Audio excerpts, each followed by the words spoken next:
बिस्मिल्लाहिर्रहमानिर्रहीम। दोस्तों, हस्बे वादा इनफ इज़ इनफ का पार्ट 5 आपकी खिदमत में हाजिर है। जैसा कि मैंने आपसे पहले अर्ज़ किया था कि इस पार्ट में हम पाकिस्तान मेडिकल कमीशन का जो लॉ है उसमें जो फ्लॉज हैं, जो उसके एडवांटेजेस हैं, जो डिसएडवांटेजेस हैं, वो थ्रेडबेयर डिस्कस करेंगे। तो इनको देखने के लिए जब मैंने कौंसिल का एक्ट पढ़ना शुरू किया तो उसमें तो ऐसी ऐसी चीज़ें देखने को मिली कि मैं एक ऑर्डिनरी इंसान हो के लॉ वाले तो पता नहीं क्या कुछ इसमें देख के निकाल लेंगे। लेकिन ये है कि थोड़ा बहुत जितना एक लॉ आता है कि क्या शानदार लॉ फ्रेम किया है किसी ने, कि नाम उसका पाकिस्तान मेडिकल कमीशन है। और ये ऐसा कमीशन है कि एक्ट में जिसका ना कोई सदर होगा, ना कोई वाइस प्रेसिडेंट होगा, और ना ही इसका कोई मेंबर होगा। तो फिर नाम चेंज करने की क्यों ज़रूरत पेश आई, ये जिम्मेदार लोग खुद ही बताएंगे। जो दिलचस्प चीज़ है कि आगे जाके कहा गया कि जी इस कमीशन के 3 हिस्से होंगे। ठीक है, उन 3 हिस्सों में है मेडिकल एंड डेंटल काउंसिल होगी। ठीक है, दूसरा नेशनल मेडिकल एंड डेंटल का एकेडमिक बोर्ड होगा, और तीसरा नेशनल मेडिकल अथॉरिटी। ये 3 हिस्से डिक्लेयर किए गए हैं, इस पे कमीशन होगा। हमने सोचा है कि शायद ये इसके 3 हिस्से होंगे और इन तीनों के मेंबर इकट्ठे किसी कमीशन को जवाब दे होंगे। तो जब कमीशन का कोई वली वारिस ही नहीं है तो ये पता नहीं किसको जवाब देंगे और क्यों कमीशन नाम रखा गया और ये किसके हिस्से हैं। आपको सुन के हैरानी होगी कि इसी लॉ में डिफाइन किया गया है जो प्रेसिडेंट होगा वो कौंसिल का प्रेसिडेंट होगा, वो कमीशन का प्रेसिडेंट नहीं होगा। जो वाइस प्रेसिडेंट होगा वो कौंसिल का वाइस प्रेसिडेंट होगा। पाकिस्तान मेडिकल कमीशन का कोई वाइस प्रेसिडेंट और प्रेसिडेंट नहीं होगा, लॉ में लिखा है। और जो मेंबर नॉमिनेट किए हैं प्राइम मिनिस्टर साहब ने, वो कौंसिल के मेंबर होंगे, कमीशन के मेंबर नहीं होंगे। ये 1/3 पार्ट है। चलें इससे आगे चलते हैं। प्रेसिडेंट साहब की अभी तक नोटिफिकेशन नहीं हुई, वाइस प्रेसिडेंट साहब की अभी तक नोटिफिकेशन नहीं हुई। मेंबर्स की नोटिफिकेशन हो गई, कौंसिल ने अपना पहला इजलास बुला लिया। किसने प्राइज ऐड किया, क्यों किया? लॉ में कोई गुंजाइश नहीं है जब तक नोटिफिकेशन ना हो। और जब नोटिफिकेशन नहीं हुई तो प्रेसिडेंट और वाइस प्रेसिडेंट ने कैसे अपने आप को प्रेसिडेंट और वाइस प्रेसिडेंट एज्यूम कर लिया? लॉ इस चीज़ को नहीं मानता। और जो नैब अख्तियारात का नाजायज़ इस्तेमाल वाली चीज़ें देखती है वो यहीं से शुरुआत शुरू हो जाएंगी कि आपने बगैर नोटिफिकेशन हुए अपने अख्तियारात का नाजायज़ इस्तेमाल करते हुए लॉ के ऐन मुताबिक पीएमडीसी की प्रॉपर्टी टेक ओवर कर ली, एसेट्स टेक ओवर कर लिए, मेडिकल कमीशन के नाम पे आपने अकाउंट्स चेंज करा लिए, आपने जो लाखों करोड़ों रुपए की स्टेशनरी पहले अवेलेबल थी उसको ज़ाय किया और अपनी नई स्टेशनरी पाकिस्तान मेडिकल कमीशन के नाम से बना ली। पाकिस्तान मेडिकल कमीशन के लेटर हेड पे आपने, ठीक है, इशू करेंगे, रजिस्ट्रेशन भी करेंगे, लेटर हेड भी यूज़ करेंगे, लेकिन उसका तो ना आप प्रेसिडेंट लिख सकते हैं ना वाइस प्रेसिडेंट लिख सकते हैं, क्योंकि कमीशन का तो ना प्रेसिडेंट है ना वाइस प्रेसिडेंट है। तो वो तो आपको मेडिकल काउंसिल के प्रेसिडेंट और वाइस प्रेसिडेंट के तौर पे सारी स्टेशनरी यूज़ करनी। और उसमें अगली दिलचस्प चीज़ जो आपने की है कि नेशनल मेडिकल अथॉरिटी के मेंबर कौन इलेक्ट करेगा? जी, वो Pakistan medical and dental council करेगी। जो नेशनल मेडिकल एंड डेंटल का एकेडमिक बोर्ड है वो किसको जवाब दे होगा? कि जी वो मेडिकल एंड डेंटल काउंसिल को जवाब दे होगा। Where goes the commission? आप आए कि national medical and dental academic board तो बना नहीं, आपने उसकी पावर्स इस्तेमाल करनी शुरू कर दी।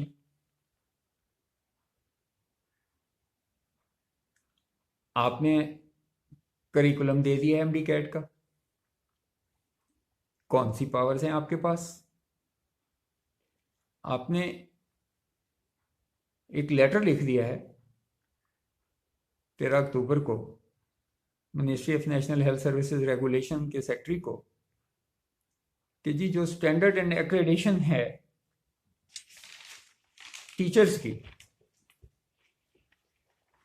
उसको लेटर एड्रेस करने के बाद आपने उसकी कापियां भिजवा दी हैं हायर एजुकेशन कमीशन को, आपने उसकी कापियां भिजवा दी हैं यूनिवर्सिटीज़ के वाइस चांसलर को और प्रोविंशियल पब्लिक सर्विस कमीशन को कि standard and structure of faculty जो है ये कॉलेजेस खुद डिसाइड करेंगे, यूनिवर्सिटीज़ डिसाइड करेंगी या हायर एजुकेशन कमीशन डिसाइड करेगा। आपने जिस क्लास का रेफरेंस दिया है वो क्लास किसी ने पढ़ी है? जो आपने इटैलिक में उस लेटर में लिखा है, मेरे पास इतनी एक्सपर्टीज़ नहीं है कि मैं वो लेटर आपको दिखा दूँ, लेकिन वो लेटर मेरे पास अवेलेबल है और उसमें से मैं आपको पढ़ के सुनाता हूँ कि आपने किया क्या है। Whereas that existing criteria, the standard and structure of faculty shall be regulated as prescribed by the HEC or the university to which a college is affiliated or any other law applicable to a public teaching institution to the minimum standard determined by the board। पहली बात यह है कि ना medical college किसी के पास existing rules हैं, ना यूनिवर्सिटी जो मेडिकल यूनिवर्सिटी हैं उनके पास रूल्स हैं, वो आपका क्राइटेरिया फॉलो करते थे। हायर एजुकेशन कमीशन का क्राइटेरिया ज़रूर है, लेकिन वो जनरल सब्जेक्ट्स के लिए है, जहां आपकी सारों से बड़ी कंट्रोवर्सी तो FCPS हायर है या PhD हायर है, वो सालों से पहले होगी। PhD होती नहीं है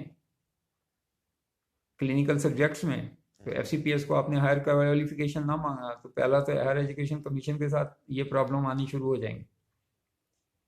जो जिस चीज़ पे मैं स्ट्रेस करना चाहता हूँ जो आपने गलती की है वो ये है कि आपने लिखा है कि मिनिमम क्राइटेरिया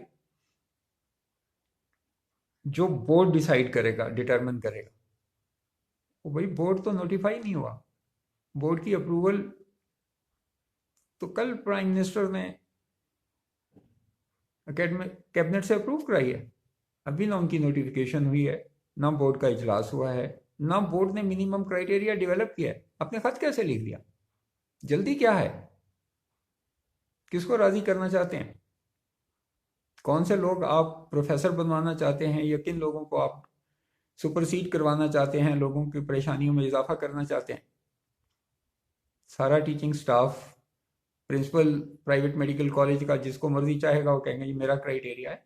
आपने MD कैट की तरह ये बेसिक उनको बोर्ड ने आपने मिनिमम क्राइटेरिया देना था, उसके बाद वो उसको कैसे अडॉप्ट करते हैं, उसमें अपने राइडर्स लगाते हैं, उसमें कोई और चीज़ ऐड करते हैं, तो तब जाके वो उसको टीचर्स की प्रमोशंस कर सकते हैं या उस तरह कर सकते हैं। आपने एक्सपीरियंस सर्टिफिकेट नहीं इशू करना, ना करें, लेकिन जो कुछ होगा उसकी कॉम्प्लिकेशंस मैं बाद में बताऊंगा और बड़ी किस्से कहानियां सुनाऊंगा कि कैसे डिपार्टमेंट्स प्रमोट करते थे लोगों को जब PMDC के रूल्स रेगुलेशंस की इन्फोर्समेंट नहीं हुई थी।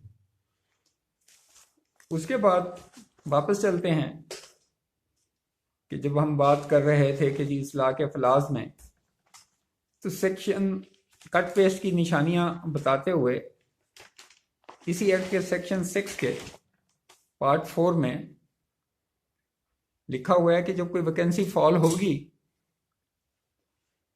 तो उसको कैसे पुर किया जाएगा। तो एक चीज तो है कि नॉमिनेशन होगी, लेकिन साथ में आपने इंटरेस्टिंगली ये भी लिखा है कि इलेक्टेड, तो वो इलेक्शन कहाँ होंगे जबकि बंदे सारे आपके नॉमिनेटेड हैं। तो आपने किसको इलेक्ट करवाना है, किसको आपने नॉमिनेट करवाना है, ये तो आपको अंदाजा ही नहीं है। तो मैंने कहा ये कट पेस्ट है, क्योंकि किसी ध्यान वाले बंदे ने इसको ध्यान से देखा नहीं है कि अभी तक आप जो मेंबर्स को लिख रहे हैं कि वो इलेक्टेड मेंबर होगा, उसकी वैकेंसी फाल होगी तो वो अगर कॉन्स्टिट्यूंसी है तो उसमें से इलेक्ट होके आएगा, जो कि है नहीं, बंदे आपने नॉमिनेट किए हैं। एकेडमिक बोर्ड के भी नॉमिनेटेड हैं और काउंसिल के भी नॉमिनेटेड हैं। और इनसे सबसे मज़ेदार बात, अभी तो लॉ की एनालिसिस शुरू हुई है और ये पहले 2-4 आपकी क्लासेस हैं जिसमें आपको तमाशा दिखा रहा हूँ। सेक्शन 8 पे आ जाएं, उसमें लिखा हुआ है कि कौंसल के मेन फंक्शन में होगा कि ये कमीशन के फंक्शंस को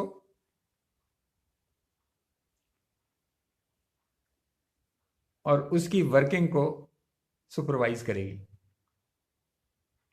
council, medical and dental council one of the 3 parts है और वो कमीशन के फंक्शंस को सुपरवाइज करेगी। लॉ से इससे ज़्यादा क्या मजाक हो सकता है।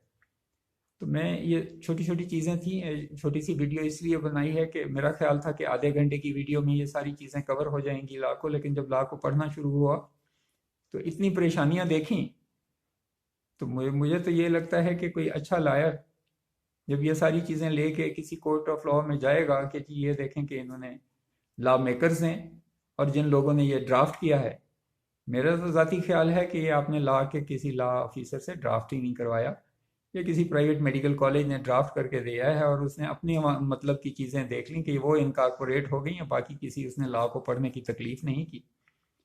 तो इस तरह की चीज़ें बाकी आगे चल के बताएंगे। इस वक्त तक के लिए कि एक मुख्तसर सी फिल्म बनाई है ताकि आप उसको देखें और इन अरबाब अख्तियार को अभी भी वक्त है कि सोच के इसका नाम दोबारा Pakistan medical and dental council रख दें, क्योंकि उसी की इज़्ज़त है, मार्केट में उसकी साख है, उस और ऑटोनमस कर दें, क्योंकि अगर ये इसी तरह गवर्नमेंट की तंजीम रही, नॉमिनेटेड थी, तो आपको आगे जाके फ्यूचर में इंटरनेशनल फोरम पे अपनी कम्युनिटी में बहुत सारे प्रॉब्लम आएंगे जो आप अभी समझ नहीं रहे। मिलते हैं अगली ब्रेक तक। Thank you.